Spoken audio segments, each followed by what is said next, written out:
Hello, hello. Welcome for another episode of Market Leader Live. Hey, it's your host with the most, your main man, Darren and Palmer. Glad to be with you. I get you in the room with the individuals who are actually making it happen, showing you and giving you tangible steps how to take your life and your business to the next level, and whatnot, and how to niche down and specialize. Today, we definitely have a market leader today. I got my good friend, Edward. I call him Ed Kampf. Ed, say hello to the people if you don't mind, please, sir. Hello from Houston, Texas, where it's about 95 degrees outside. Yeah, Ed, I'm glad that you shared it or whatnot. I was in San Diego and they were crying over like the 80-degree weather or whatnot, that it was a heat wave, and I was like, oh my goodness or whatnot. That's a fall breeze right there when we got that type of temperature. But Ed, That's true. we're glad to have you on. But I want you just to share, if you don't mind, Ed, a little bit about what you do, if you don't mind. Well, I came up with this concept of decontaminating homes several years ago. I was in the banking business, doing mortgage banking, very comfortable, doing it 20 years. I was president of the Bankers Association. And, uh, and about 6 years ago, my daughter stayed at a Marriott hotel, and when she came home, she was very sick. And I talked to her pediatrician, and he said she was in a toxic environment. So that kind of set me on my way to research. I paid a couple $100s a night for that toxic environment. So as a research, what is a toxic environment? And that just opened a whole new world of dust mites and contaminants that are in our home. And I'm an allergy sufferer. So, wake up in the morning, I'm stuffy, I'm congested, take a shower, you feel a little bit better. But, going to a store and buying something that's going to mask my issue or make me feel better for a few hours, that wasn't solving an issue. So I just did a lot of research to find out, what's causing issues, how do you solve these issues, and that kind of led me on a path of where I really didn't know where I was going, but I did start out. I ended up where I started was getting a mattress sanitizing system. Okay, I spend more time in my mattress than any other place. So I researched dust mites and dust mite poisoning, and built a platform of let's see, I'll sanitize my mattress and see if that helps me, and it did. And that was really the beginning of going into hotels and seeing if they were interested in having their mattresses tested. And in each hotel, I've found a distinctive odor. So I talked to some people on some webinars about odor removal, and that was, I learned about mold and bacteria and germs, et cetera, et cetera. Nothing Ed, exciting, I'm but glad.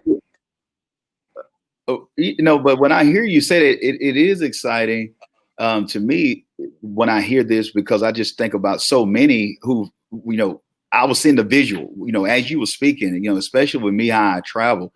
I've been there before, no matter, I'm not just picking on one area, but just no matter what state or even what country, you go into a hotel and that dysfunction and actual normalcy, unfortunately, with a lot of us, you might smell it like, well, we're getting ready to carry the kids to the water park or whatnot anyway. So, we'll be through for the night. And now some don't even question it unless it's just a horrible odor in your room that you can tell something is wrong with the toilet or whatnot. But you just act like, oh, it's normal, when at the same time it's toxins or whatnot that's out in the air. And you wonder why you're sick, why you're having these headaches, the things that you actually, somewhat, self-sabotaging yourself because you are unaware. And I like to use this analogy, and it really reminds me of the type of business that you do, Ed, is that the law of gravity exists whether we believe it or not. So if I jump off the tallest building in someone's local city or whatnot, regardless if I believe in the law of gravity or not, it still exists. So this toxic environment still exists for us, whether we know it or not.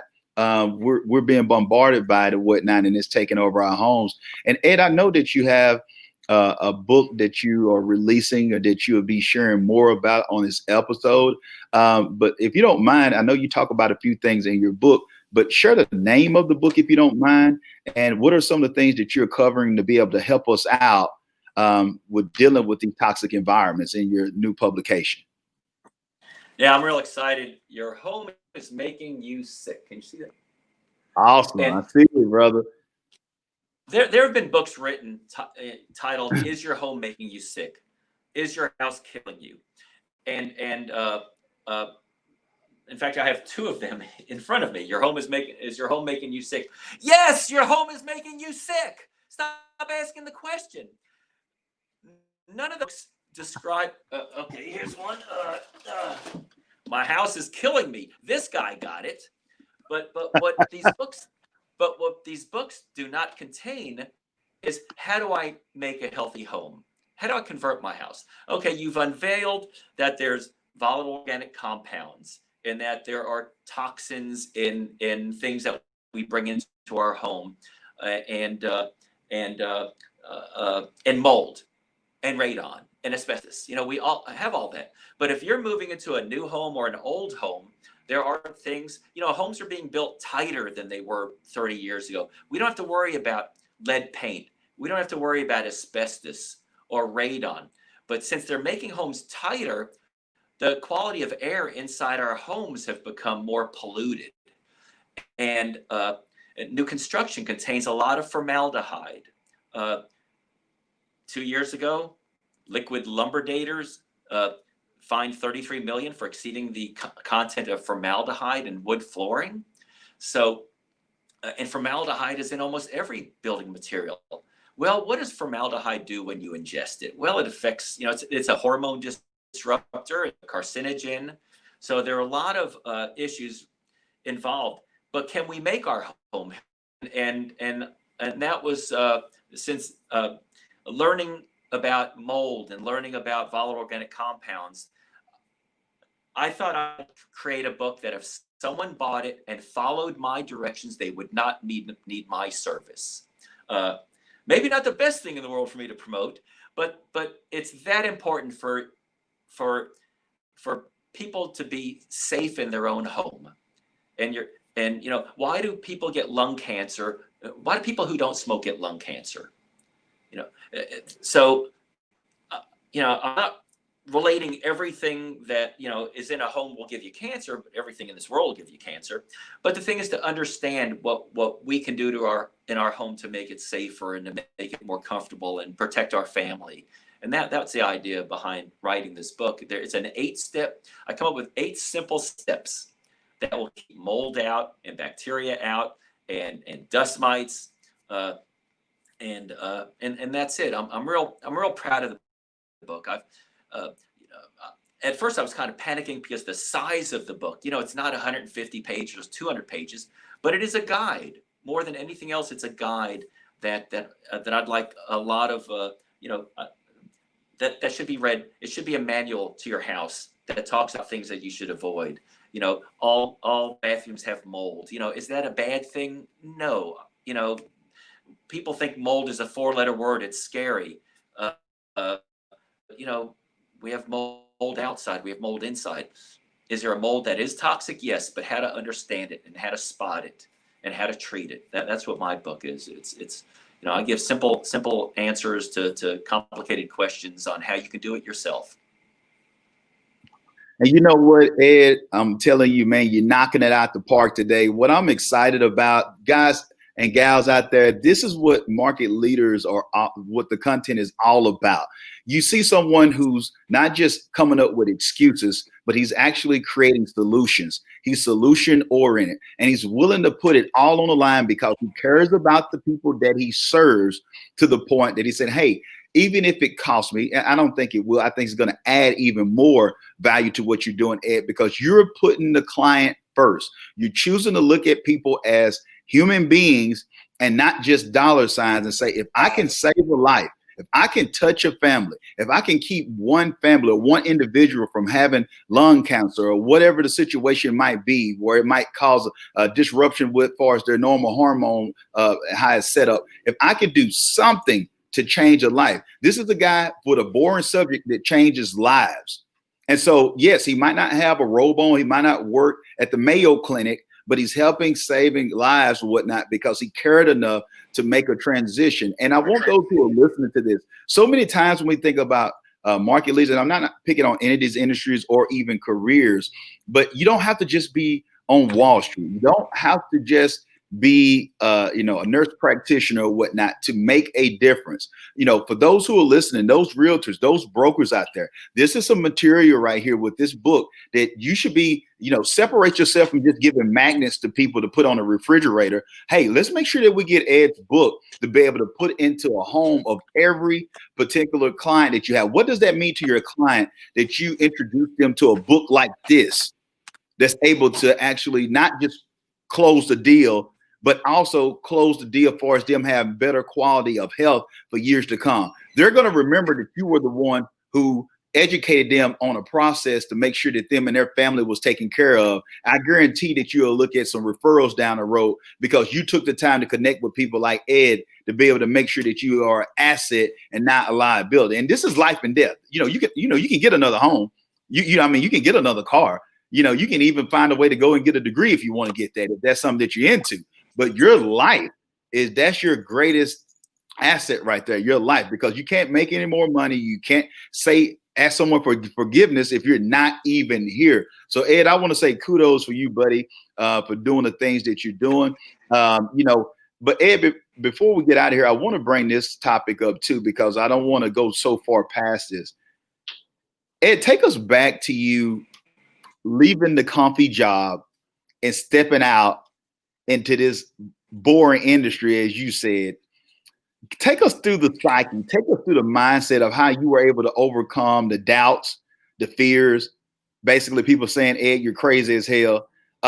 Could you dive a little bit into that mental fortitude to be able to withstand the temptation to go back and to continue to persevere and whatnot and do the things that you're called to do?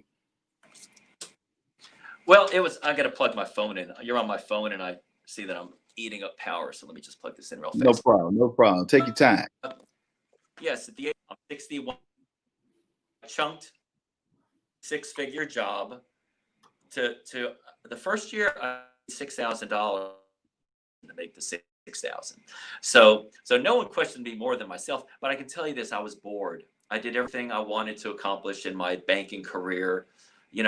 I served on boards. It got to the point where I just needed a challenge. And while most of my contemporaries were closing on retirement, I had no interest in that. And when I started this, I thought, it doesn't matter what type of job you do. I mean, you know what my backup was if this failed? Mowing grass. There were many a times I was on my way to my office and I saw a guy mowing his grass thinking, man, that was one of the best jobs I ever had. There's a sense of accomplishment when you're done and you could see it. But yeah, it wasn't the brightest thing because I had a daughter in college at the time. And I didn't know if it was going to work or not. All I knew was that my goal was to decontaminate hospitals and retirement homes. I knew that I had a product that can go in there and without leaving a chemical footprint, I can go there and do it within a couple of hours. And then in Houston, 2017, Hurricane Harvey hit. And while everyone was talking about mold and mold spores, I got on a few chat lines. Water, E. coli. Are you there? There you go. E. coli also was found in a lot of this. Waded through and they had rashes. So that put me on the speaking circuit for the Houston Association of Realtors, where they had a Life After Harvey symposium, and I spoke about bacteria and viruses and how they live in houses and breed in houses. And then I said, I not only take care of bacteria and mold, I take care of odors. And at that single second that I said odors, I became the cat's curry and tobacco guy in Houston, where if a realtor was selling a house that belonged to or if it had a food food odor or pet odor, I was the one that they referred business to, as well as mold. I'm not a mold remediator. I'm not licensed, but I treat mold. I treat houses with mold and pass, and I bat 1,000 in mold tests. A lot of who I'll send a bid or 3 times lower than every other mold company. How do you justify that? And I tell them, well, I can raise my price, but I'm not licensed. But what do you want? You want results, or do you want a title? Do you want me to? I can pay $1,000 the application fee to take a 2-day course on mold, but I've read enough and studied enough for 100% guarantee that I'll solve the issue. And none of those companies that are charging 3 times more will offer 100% guarantee. So really, I was flying without a net, putting myself out there, and confident in the process of what I could do. Awesome.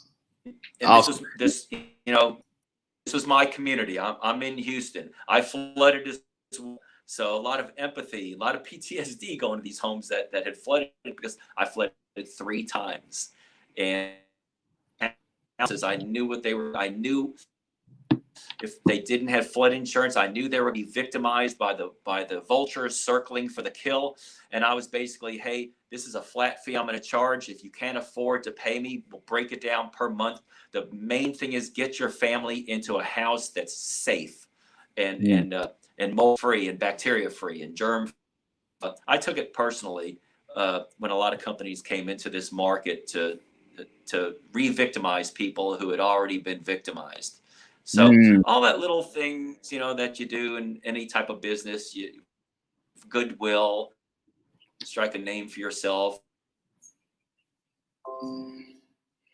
Ed, I'm hearing you share these details here about what you were able to do or whatnot and serve people, but I just keep hearing and seeing a common denominator for as being a servant leader.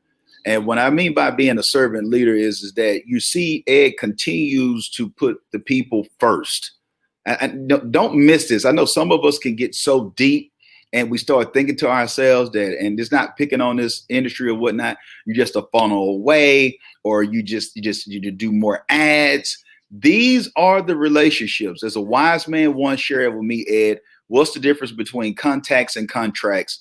And that's the letter R, for relationships. And so for those who are listening to this, make sure that you get it. Ed is amazing at relationships. Why? Because he actually cares about the people. And I don't want to miss this part, Ed, because you brought this up of you are prepared. You're not just a guy with a big heart. You actually know what you're talking about. So for you to be able to give a guarantee, so I don't want those out there who just say, oh yeah, I'm just floating on marshmallows and hadn't did any study. You hadn't honored your craft. Ed is confident that he can take the odor out because he's did the preparation.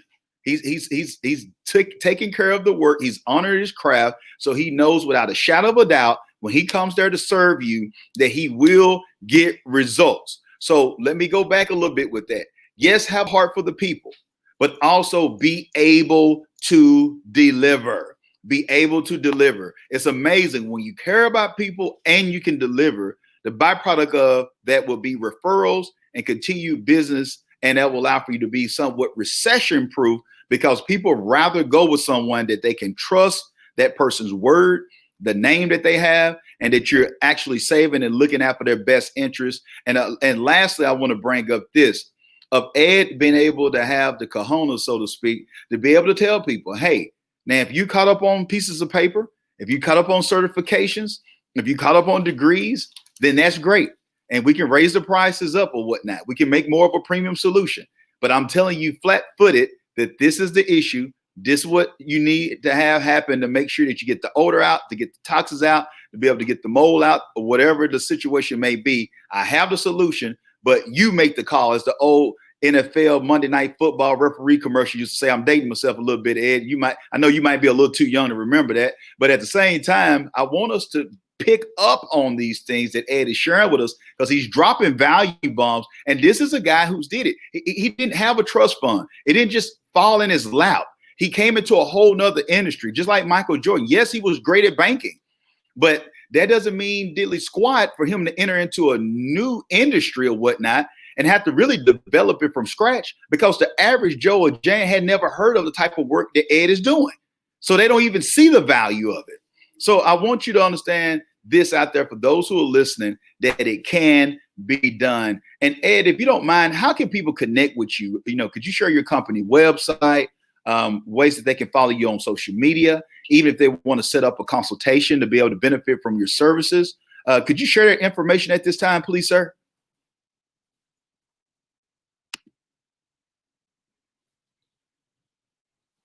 Real quick, Ed, you're on mute, buddy. If you could just unmute yourself.